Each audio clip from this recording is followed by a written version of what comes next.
أعوذ بالله من الشيطان الرجيم بسم الله الرحمن الرحيم الحمد لله والصلاة والسلام على رسول الله وعلى آله آل الله واللعنة على أعداء الله ولا حول ولا قوة إلا بالله العلي العظيم. We had a question last session about the knowledge. Do you remember the question, brothers and sisters? And did you think about it or not? We were supposed to think a little bit about this question to find a response for that, a due response. The question was that, yeah, the question was that we, the central cause and reason for our life is enjoyment. This is the first proposition. The second proposition is that if there is not any enjoyment in knowledge, we shall not go after that. So we go after knowledge in order to find enjoyment, to be pleased, to find happiness and felicity in this life. And by felicity and happiness, we mean enjoyment, because if there is not any enjoyment and pleasure in felicity or happiness, we will not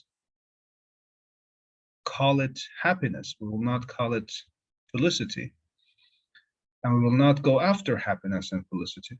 The second proposition. So first, we look for enjoyment in our life in everything. Knowledge is one of the things, and by knowledge, we mean enjoyment and felicity and happiness. The question is that why there is, let's say, distress, affliction, and problem, unenjoyment sometimes in knowledge. This is the question. Knowledge causes anxiety, mashallah, Sister Nida Zahra, because we are not able to cope or adapt it.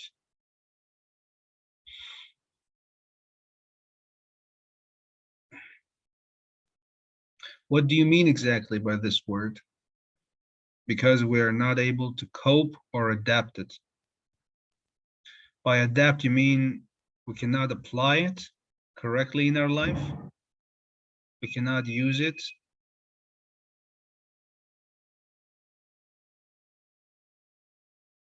Isti'mal. Isti'mal means to use the knowledge in its right place, right moment, and use it rightly, you know? It becomes distressful when one might not be able to manage it. Okay, good.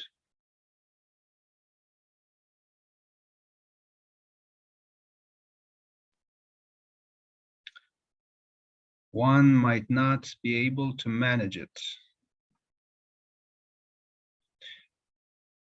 That's a good point.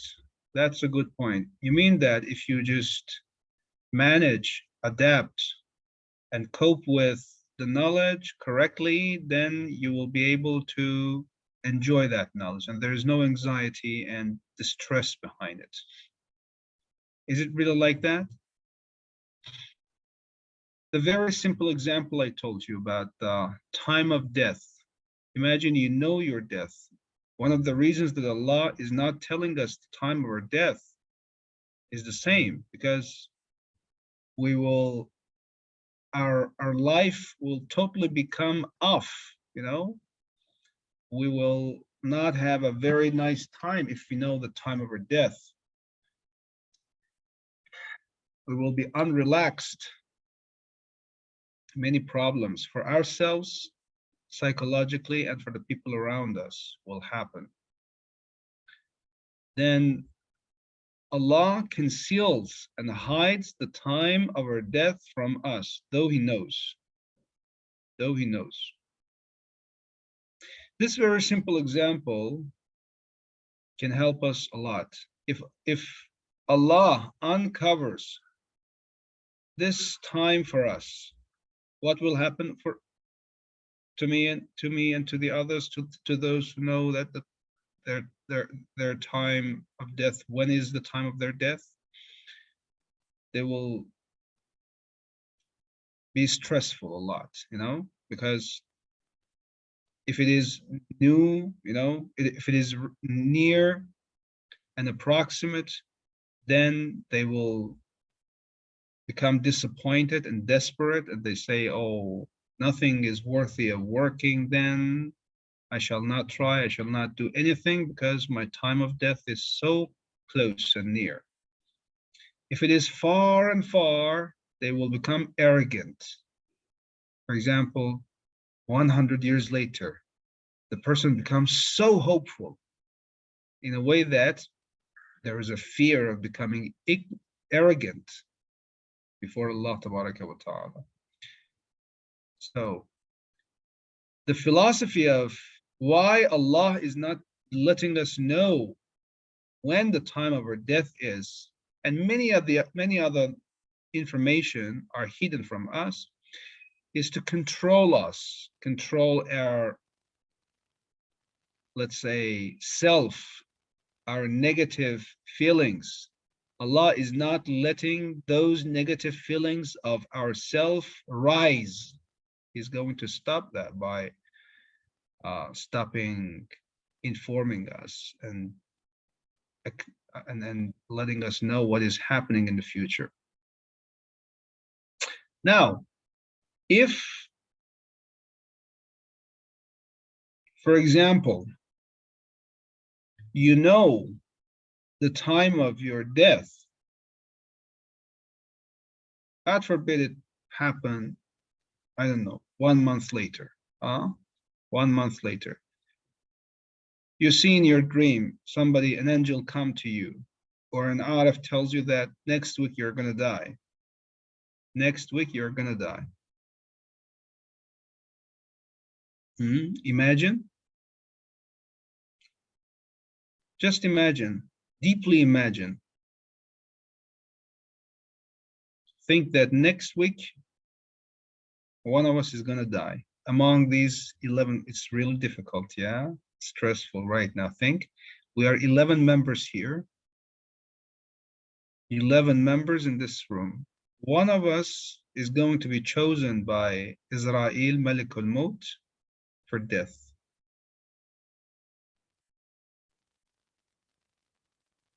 One of us. Okay. And imagine we know who that person will be. It is me, for example. And what will happen then?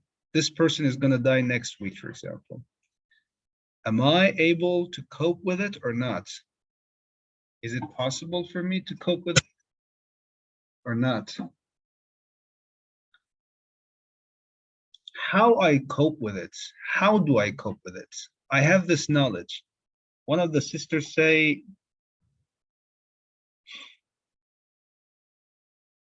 to manage it. How do I manage it? That's a good point.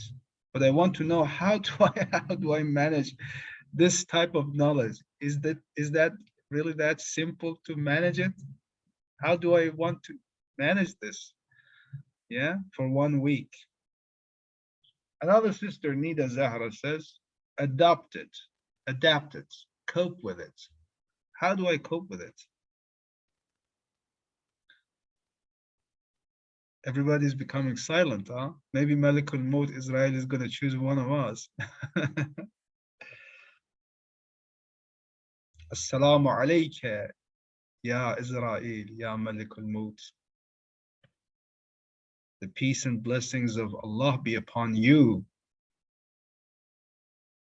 Inshallah, when it comes to us, that will be the best, the first day, the happiest day, moment of our life, inshallah. Salamullah wa salamu malaikatihi wa rusulihi wa anbiyaihi ala Israel. We will meet him. We have already met him. Every day the time of Salat, Israel comes and meets the house, the residents of the house, the dwellers of a house. Do they start saying Salat or not on time? And for sure it has an effect on us. Knowledge may cause anxiety because of the responsibility that accompanies with it. Also, it might be the case where a student might want to learn, but it seems hard concept for him or her to grasp, and then it becomes stressful and doesn't seem enjoyable to them.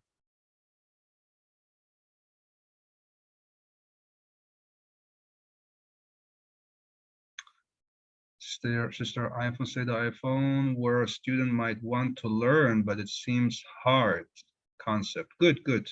Try to brainstorm. I really appreciate it. It seems hard concept for him or her to grasp. And then it becomes stressful and doesn't seem, that's another story. Yes, sometimes it is a hard concept. And when it is the hard concept, okay, it means he cannot understand it. He cannot grasp it. So when he cannot grasp it, it means that he has not get it. It means that he has ignorance. Then it's not knowledge. Okay? So knowledge is transferred from a teacher to the student. The student cannot grasp it. It means that he is not knowledgeable yet. But when we talk about the knowledge, it means that you get it, you grasp it, okay?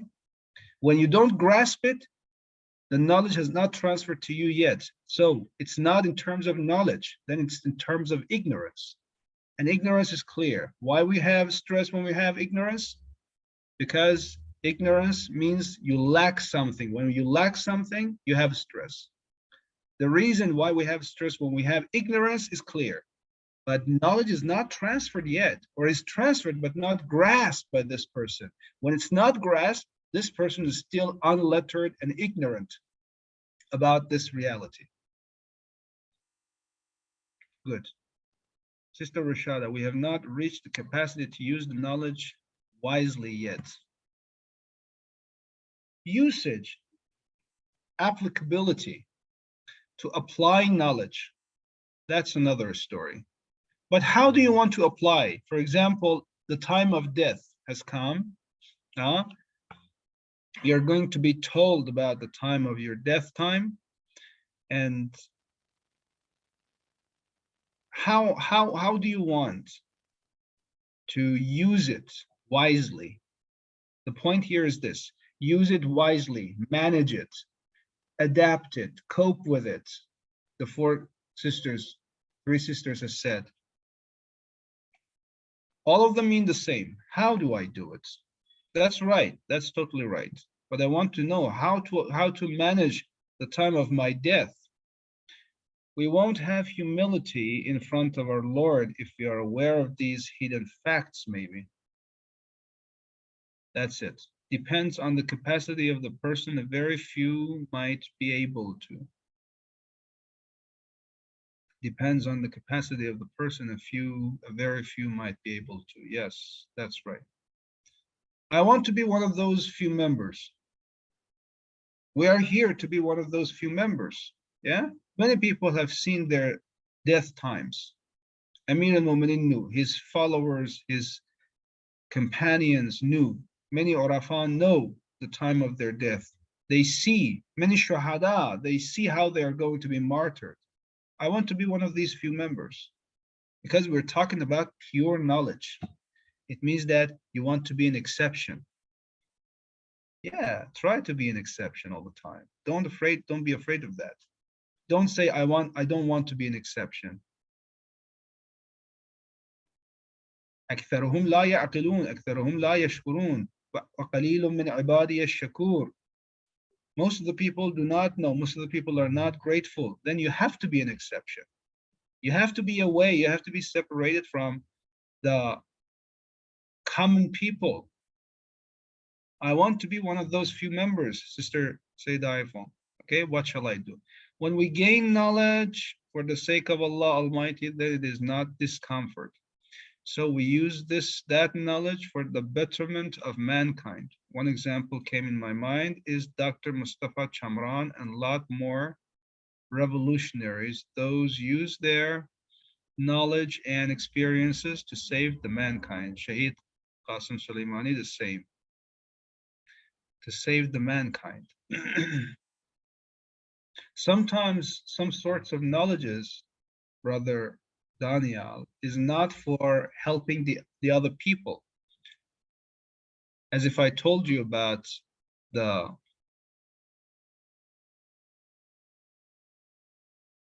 time of your death, for example, special knowledge. There is a hadith from Prophet sallallahu alaihi wasallam about Salman and Abu Dharr. Rasulullah sallallahu alaihi wasallam says, لو علم أبا ذر ما في قلب سلمان لقتله أو لكفره. If Abu Dharr knew what is in the heart of Salman Muhammadi, that great companion of Rasulullah, one of the members of Ahl Bayt, Salman minna Ahl Bayt, Abu Dharr would have killed him or would have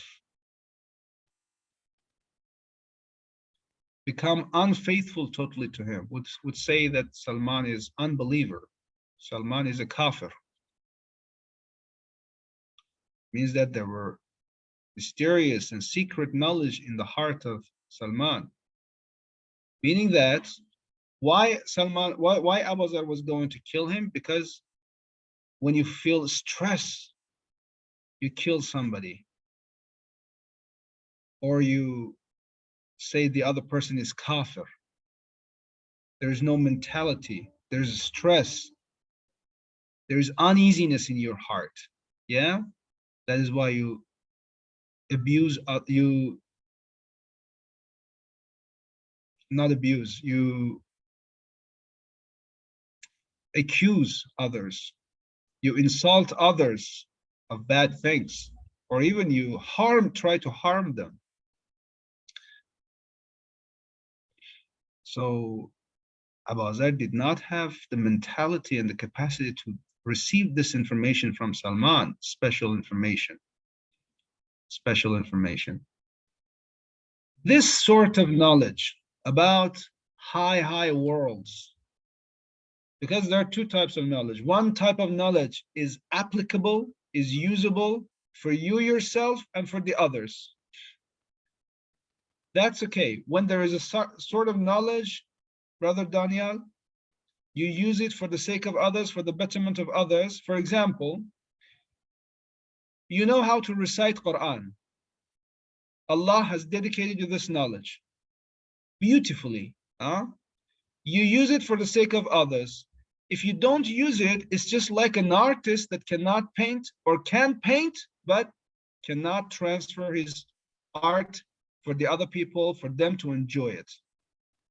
It's really devastating for an artist not to paint, not to show his art, actually, okay? Full of anxiety he will become. Then you use it for the sake of others, that's okay.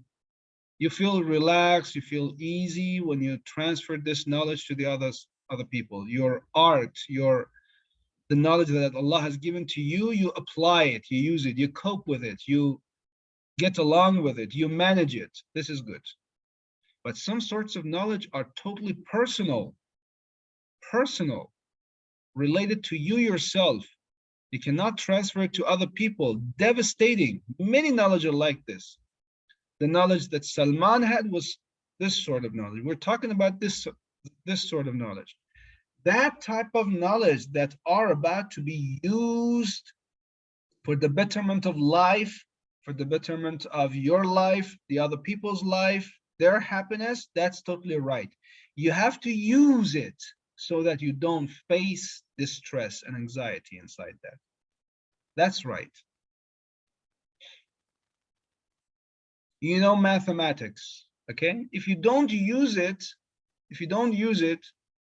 by usage, I mean teaching it to the other people, using it in architecture, using it as pure mathematics,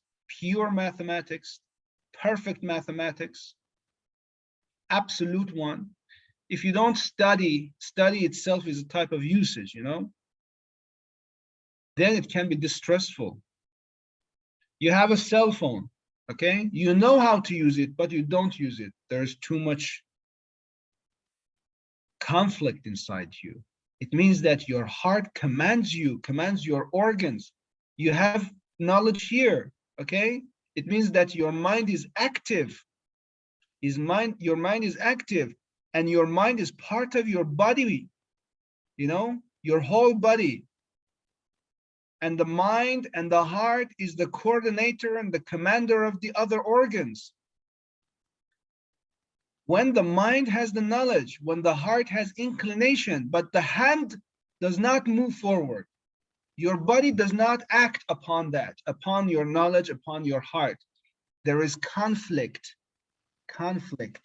There is separation.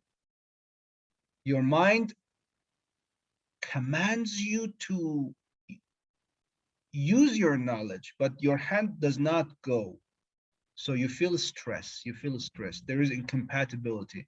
But when you have the mind, you have the knowledge in your mind, you have inclination in your heart, and your hand, your feet, all in all, are active based upon the knowledge that you have in your mind and your heart, then the distress goes away, because all the things are compatible to each other. This is one part. So a sort of knowledge that is about to be used must be used so that the stress and anxiety goes away. But one sort of knowledge is not usable at all. What do we do with that? The very example is the time of death. The other example is those information that are not related to do's and not to do's, but about to be's and not to be's. What exists, what does not exist. Imagine Allah gives you the knowledge of the unseen. Yeah? You see your barzakh, you see your qiyamah, you see the qiyamah of the other people, you read the minds of the people, you read the hearts of the people, you see the barzakhi picture of the people. Allah gives you the knowledge of getting in contact with jinns, with malaika, with angels. Can you tolerate it? All these knowledge, is it tolerable? Not at all. It's very difficult. Nobody can bear the realm of angels. Even jinns cannot be tolerable for us as humans. Let alone angels, let alone barzakh, let alone mi'raj, let alone paradise, heaven, the tortures of the dwellers of hellfire, and the happiness. Even the happinesses are not possible to be tolerated by us, by many of us. We're talking about this type of knowledge. Diba Fatima, a person thinks that with the knowledge that he has will be able to help and give that knowledge to others successfully. Yes.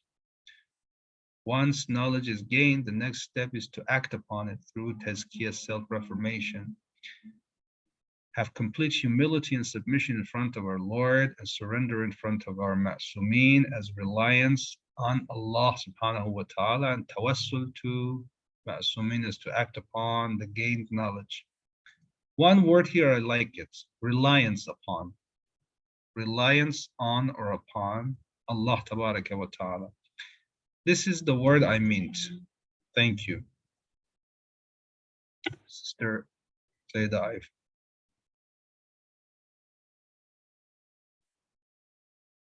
Think about this. This is the secret and the key for being relieved from anxiety when you have that sort of knowledge. One is reliance, which reliance on God brings more capacity. Reliance on Allah tabaraka wa ta'ala brings more capacity. You can get along with that. You can get along with that. I want to get along with this type of information, to manage it, to handle it, to cope with it. How? Reliance on Allah tabaraka wa ta'ala.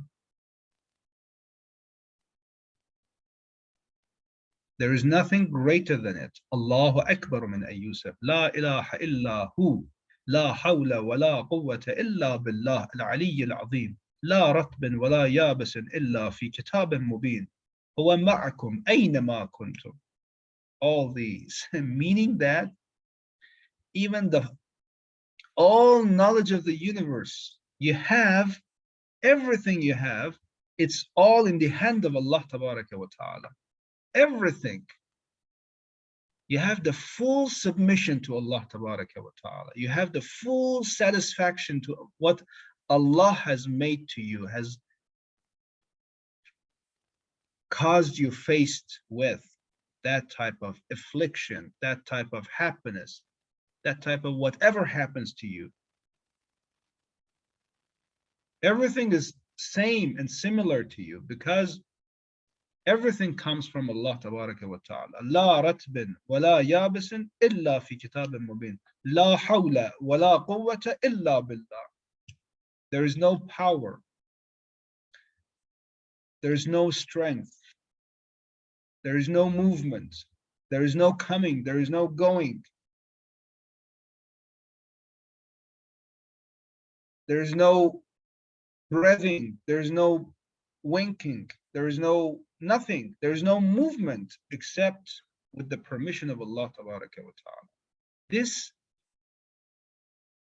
essence, this thought, which must be empowered in your heart, must be reinforced in your heart, must be mobilized in your heart, in our hearts, not in your heart, in our hearts, in my heart too. So that we believe. We reach to this level that really, la ratbin wa la yabisin illa fi kitabin mubin. Wala wa ma tasqutu min waraqatin illa ya'lamaha. Even a leaf does not collapse from a tree, save Allah knows it. Even if you have the all knowledge, you are totally sure that all in all are in the hands of Allah tabaraka wa ta'ala, meaning reliance on God, meaning submission to Allah tabaraka wa ta'ala. Amir al-Mu'minin, the last moments of his life, knew that he is going to be killed by such person. Where, when, how? He was told by Rasulullah. He himself knew for sure because he was Amir al-Mu'minin. He had the knowledge of the unseen. But when he has the knowledge how he's going to handle it, he says he can have two scenarios. He says, I know I'm going to be killed by Ibn Muljam and he's in the masjid. He even woke him up and said, don't lie on your stomach. Yeah. This is the way of Satan sleeping and Shaitan sleeping. He knew that he's going to kill him. The first scenario was this, that, okay, I know I escape from the masjid, I don't go to masjid, and I save my life. This is the management. This is handling. The second scenario is this, that no, this is an unseen, invisible knowledge that Allah has dedicated to me. I shall not judge based upon this knowledge. This knowledge is special. Allah has told it to me only for me to know it, not to act upon that. No action. Sometimes you have a sort of knowledge that you cannot act upon that. Imam al-Hussein alayhi salam, in the land of Karbala, the jinns, different tribes of jinns came, malaika came, all in all, many jinns came to help Imam al-Hussein alayhi salam. They asked, they begged Imam al-Hussein to help him in the land of Karbala. Imam al-Hussein said, no, we are not commanded, we are not permitted or allowed to act upon this knowledge that we have. the knowledge of seeing the invisible powers. This is so heart-wrenching. This is so difficult. You have this knowledge, but you don't act upon that. I'm talking about this knowledge. You have something in your heart. You know one person is going to die, but you have to be silent. You know a very hard and tragic happening is going to be happened, but you have to be silent. Keep silence here. It means that your heart, you have something very small in your heart, a very trivial news, not very important. Only you know it. You want to share it with the other people. Share it with the other people. Relieve the secret. Huh? You cannot tolerate it in your heart to keep it for yourself. Keep the secret for yourself. Let alone when something big happens. I have seen the angels. I have seen the jinns. I have seen such and such. I have seen a dream, special dream. I see Imam Zaman in my dreams. I saw Rasulullah in my dreams. Oh father, oh mother, oh brother or sister. Why do you say that? Allah tests us every day and night. Allah tests us every day and night. Do you have this mentality to keep the secret with yourselves or not? Why do you tell it to the other people and really, really uncover and disclose the secrets? This is a type of knowledge that should be kept with ourselves. Allah will let you know the time of your death. Inshallah, martyrdom. Allah will let you know the time of the other people's death or martyrdom. Allah will let you know about the barzakhi picture of the others. But the only thing is the mentality. First, one thing is about you yourself. Two mentalities, I can say. One mentality is that your heart can tolerate it. You don't feel stressful. You don't feel stressful if you see the barzakhi picture of the people, face of the people. You don't feel stressful if you see a jinn, if you see an angel. You don't feel stressful if you see when you're going to die, for example. This is the first mentality. The second mentality is that you don't share it with the other people. This is a knowledge that Allah Tabaraka wa Ta'ala has given to you. You shall not share it that easily with the others. Only the maharam, the mahram. And mahram in the field of irfan means something special. Somebody who is mahram, somebody who is related to you and me. Somebody who is so knowledgeable, somebody who is one part of my soul, not one part of my family, not one part of my relatives. He's not mahram. An arif maybe, you can tell your story to him, to an ustad, to a master, to a teacher, such and such.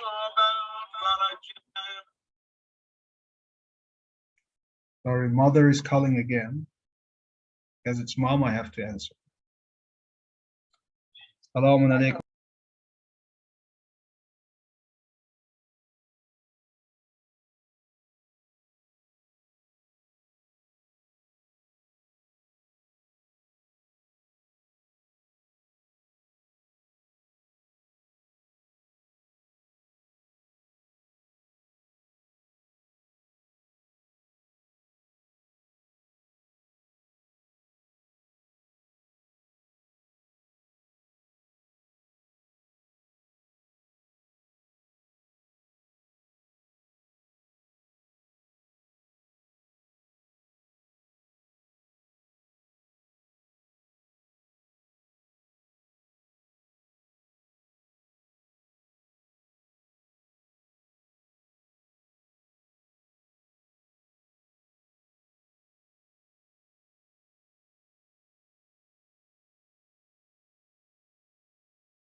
Good. Sorry, brothers and sisters. This is the point. The secret is reliance on God. Then the answer for this question, why we feel stressful?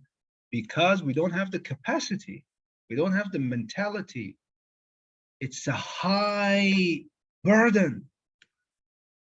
The same, you don't have the resiliency and tolerance to bear a big physical burden, a big pile on your shoulder. You will be trampled and you will be broken in the back, God forbid. You cannot tolerate it. A kid, for example, or me, in comparing to a very big pile of, I don't know, somebody who is a weightlifter, he can lift, for example, 100 kilo, 200 kilo. It's not my capacity. The one who is an athlete, who is strong physically, he can just lift 100 kilo, 200 kilos, for example, above his head and carry it. This is the same about the spirit. The spiritual piles and burdens, they're much more crucial, much more severe, okay? That when there is a spiritual pile, there must be the capacity for the person.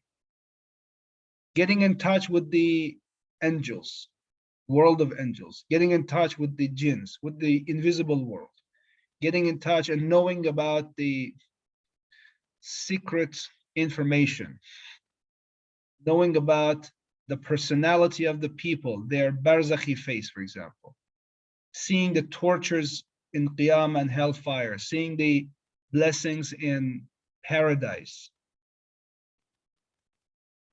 seeing a miracle even, okay? Many things are the spiritual burdens, metaphysical burdens, that there must be the capacity, because it's so big. The burdens are not only physical, it's so big and great, and my small soul cannot handle it, okay? That is why it's out of the mercy and blessing of rahmah and the rahmah of Allah tabaraka wa ta'ala that He is not giving us too many information, because we don't have the capacity for that. We don't have the mentality for that. You make yourself strong and powerful, it will be dedicated. Somebody who is an athlete goes to gym, weightlifting, exercises a lot, he will go to Olympic Games, he will go to different actually fields of match and rivalry to do the things, and the way will come, the weight, the burden will come, itself will be found. The burden is everywhere, you can find it. There must be the capacity and the mentality. And the solution for this stress, to solve it, is to find yourself spacious, to make yourself spacious, strong. One, second, to rely on God. لا رتب ولا يابس إلا في كتاب مبين ومعكم أينما كنتم لا حول ولا قوة إلا بالله العلي العظيم وما تسقط من ورقة إلا يعلمها. All these causes the reliance on Allah tabaraka wa ta'ala. What you shall do, you have the knowledge now, okay? That you have to do these things in order to find capacity into yourself and to have reliance on Allah tabaraka wa ta'ala. You have the knowledge. After knowledge is repetition. Self-suggest first. Every day and night, self-suggest. Oh, sister, oh, brother, talk to yourself, I mean. Oh, Sayyid, you shall not display whatever Allah has given to you to the others. Don't tell your dreams. Don't tell what happens to you to the other people. Only and only if you know that that person is totally a mahram to you. Try to be strong. If you saw a miracle, if you saw something, and if you were informed by Allah tabaraka wa ta'ala about something that other people do not know, try to be strong and keep it safe in your heart. Your heart and your chest is a storage to keep the secrets of Allah Tabaraka wa Ta'ala in your heart. Only in special places they shall be used. And try to act upon that.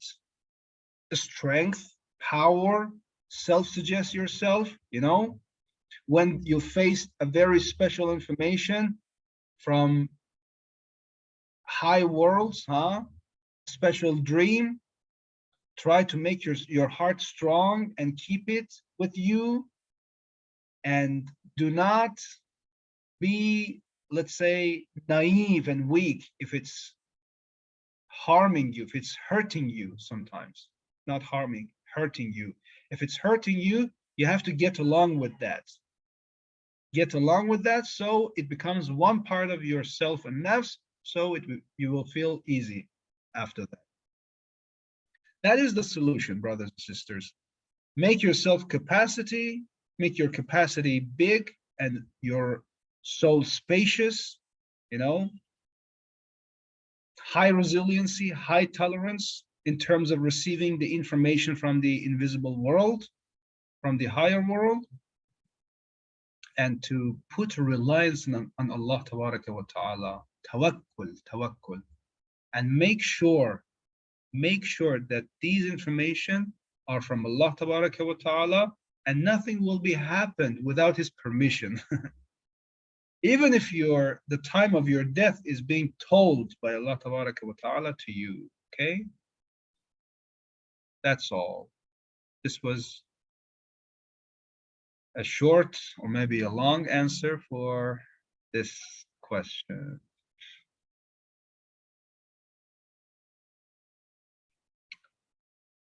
I'm here if you have any points to hear. I'm here to hear, to listen.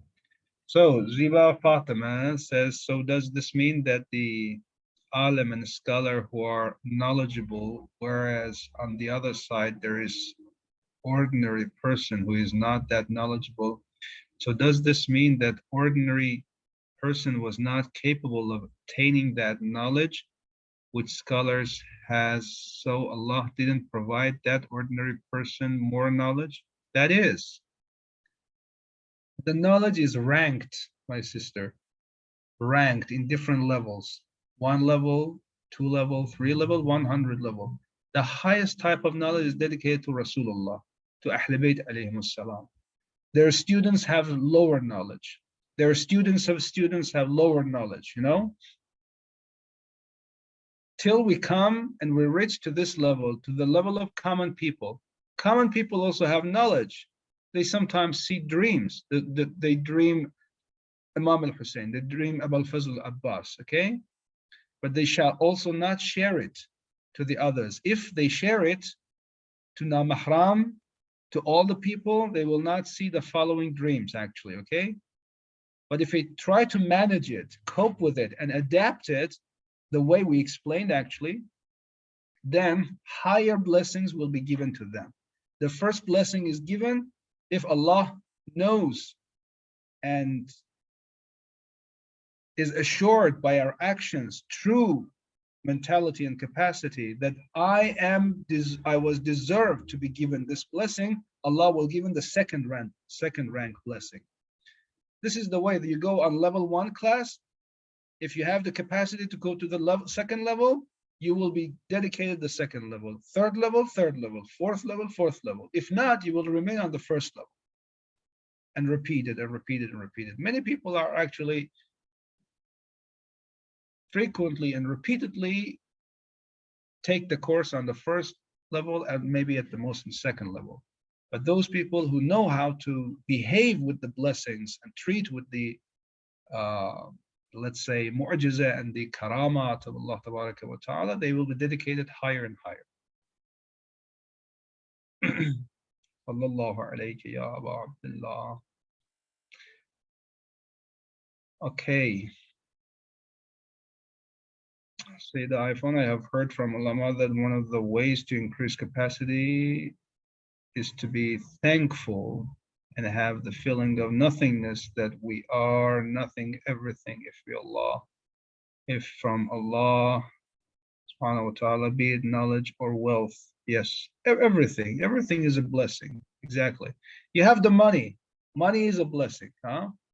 If Allah sees and watches, you really deserve. You know how to spend it, where to spend it, when to spend it, how, when, where, okay? To whom? Allah will make it more. Allah will make it more. Make sure. I told you about in one of the sessions that many things we think are here, but there are some somewhere else.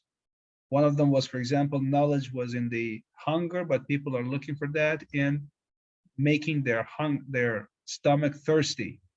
But Allah has put it in hunger, put knowledge in hunger, calmness and tranquility in Jannah, asayish, easiness in Jannah, but people are searching for dunya. One of the things is this, that you want to be rich, wealthy, and affordable in terms of finance and money. It's in giving, true giving. True giving makes you rich. True giving makes you rich. Wallah, wallah makes you rich. Okay? People think it's in saving. It's not like that. Save. I don't say don't save. No, no, no. But the reality of becoming rich is not by too much saving. It's in giving, but true giving. Know to whom you give, and give charity, give money, pay your khums, your zakat, your sadaqah, your hadiyah, all in all. When, where, okay? It will make you rich.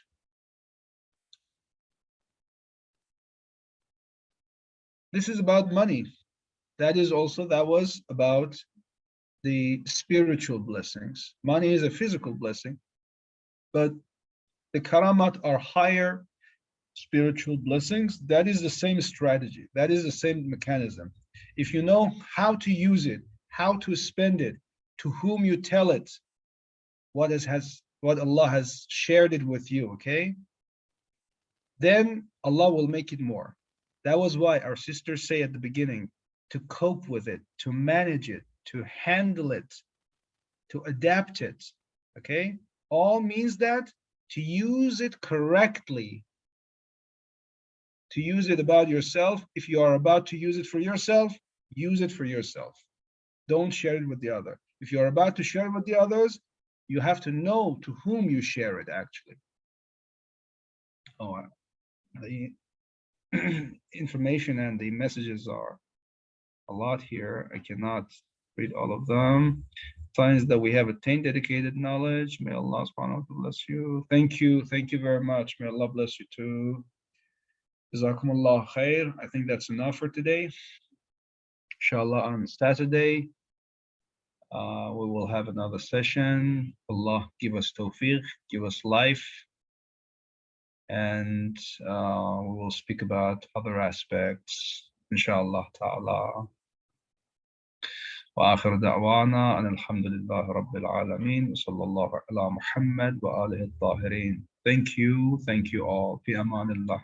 Do du'as.